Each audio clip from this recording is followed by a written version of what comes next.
សួស្តីអ្នកទាំងអស់គ្នាសូមស្វាគមន៍មកកាន់ DSP Learning នៅក្នុងវីដេអូនេះខ្ញុំមករៀនអ្នកទាំងអស់គ្នាអំពីការប្រកបភីនិនដែលនៅក្នុងភាសាចិនគឺគេបែងចែកភីនិនជា4ដែលមានព្យញ្ជនៈស្រៈផ្សំជាមួយនឹងស្រៈពេញតួដើម្បីងាយយកខ្ញុំសូមបង្រៀនអ្នកទាំងអស់គ្នាតាមលំដាប់លំដោយយកព្យញ្ជនៈដំបូង5តួ4តួហើយនិងស្រៈដំបូង5តួយកមកបង្រៀនអ្នកទាំងអស់គ្នាដែលព្យញ្ជនៈដំបូង4តួនោះគឺមានពផមហ្វ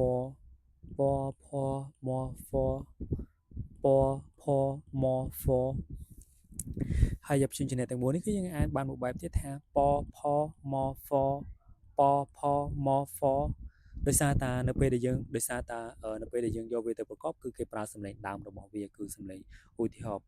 ពសំឡេងដើមរបស់វាគឺពផសំឡេងដើមរបស់វាគឺផមសំឡេងដើមរបស់វាគឺមហ្វសំឡេងដើមរបស់វាគឺហ្វដែលជនជាតិចិនគឺគេអានពផមហ្វប៉ុន្តែបើសិនជាយើងរៀនដំបូងជាគឺយើងអាចអានពផមហ្វបានដោយសារតែពេលប្រកបគឺយើងប្រើសំឡេងដើមនៃព្យញ្ជនៈនីមួយៗយកទៅប្រកបនោះទេឥឡូវយើងចូលមកកាន់ស្រៈដំបូង5តួដែលយើងរៀនមានស្រៈអាស្រៈអស្រៈអឺស្រៈអ៊ីជាមួយនឹងស្រៈអូ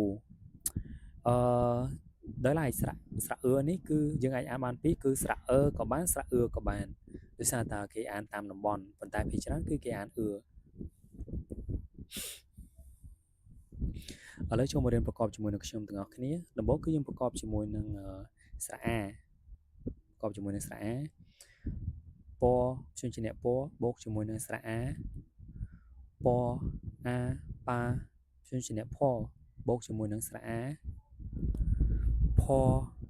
អាផាព្យញ្ជនៈមបូកជាមួយនឹងស្រៈអាមអាសំទោសមអាម៉ាព្យញ្ជនៈហ្វបូកជាមួយនឹងស្រៈអាហ្វអាហ្វាហ្វអាហ្វាអូខេឥឡូវយើងចូលមកកាន់ស្រៈអម្ដង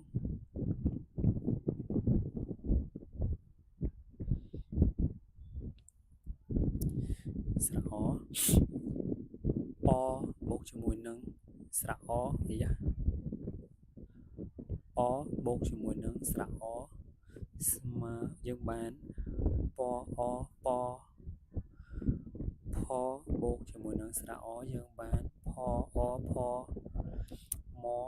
បូកជាមួយនឹងស្រៈអយើងបានមអមហ្វបូកជាមួយនឹងស្រៈអយើងបានហ្វអហ្វអូខេឥឡូវយើងចូលមកកាន់ស្រៈអឺម្ដងដោយឡែកស្រៈអឺមួយនេះគឺនៅក្នុងព្យញ្ជនៈទាំង4ខាងលើគឺយើងប្រកបបានតែមួយពាក្យនោះទេដោយសារតែ3ពាក្យទៀតគឺនៅក្នុងភាសាចិនគឺអត់មានប្រកបជាមួយនឹងស្រៈអឺនោះទេអញ្ចឹងក្នុងនេះគឺយើងប្រកបបានតែព្យញ្ជនៈមមួយទៀតមអឺមអឺមមអឺមមអឺមអូខេឥឡូវយើងចូលទៅស្រៈអ៊ីម្ដង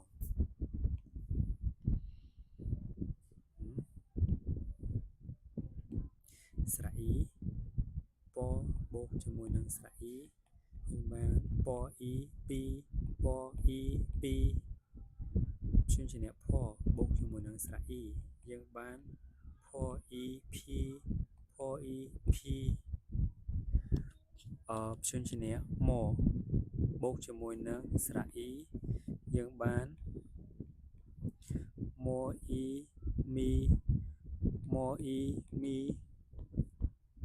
សម្រាប់ព្យញ្ជនៈ for គឺអត់ប្រកបជាមួយនឹងស្រៈអ៊ីនោះទេអញ្ចឹងយើងមិនបាច់រៀនប្រកបវានោះទេអូខេឥឡូវយើងចូលមកកាន់ស្រៈអូម្ដង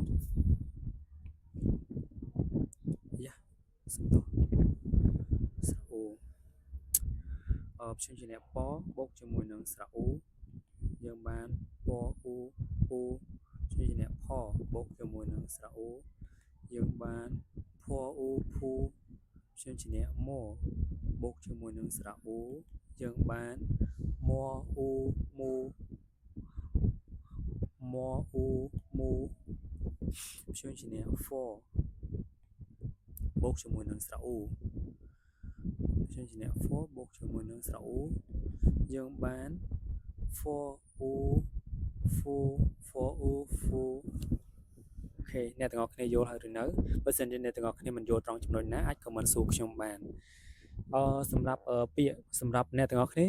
បើជាឆ្ងល់ហើយថាបើសិនជាមានពាក្យខ្លះអត់ប្រកបជាមួយនឹងព្យញ្ជនៈខ្លះតែយើងធ្វើមិនបានចាំ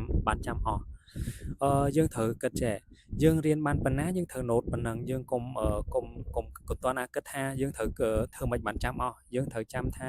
យើងរៀនឧទាហរណ៍យើងរៀនបានឧទាហរណ៍ថា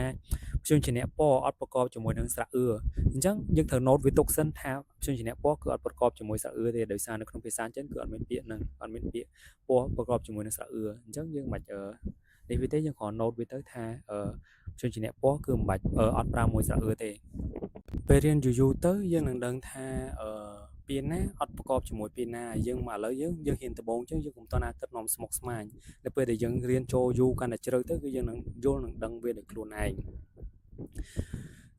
នៅក្នុងវីដេអូនេះមេរៀននៅក្នុងវីដេអូនេះសូមចប់តែប៉ុណ្ណេះសូមជួបគ្នានៅវីដេអូក្រោយអរគុណចំពោះការចូលរួមទស្សនាទាំងអស់គ្នាអរគុណ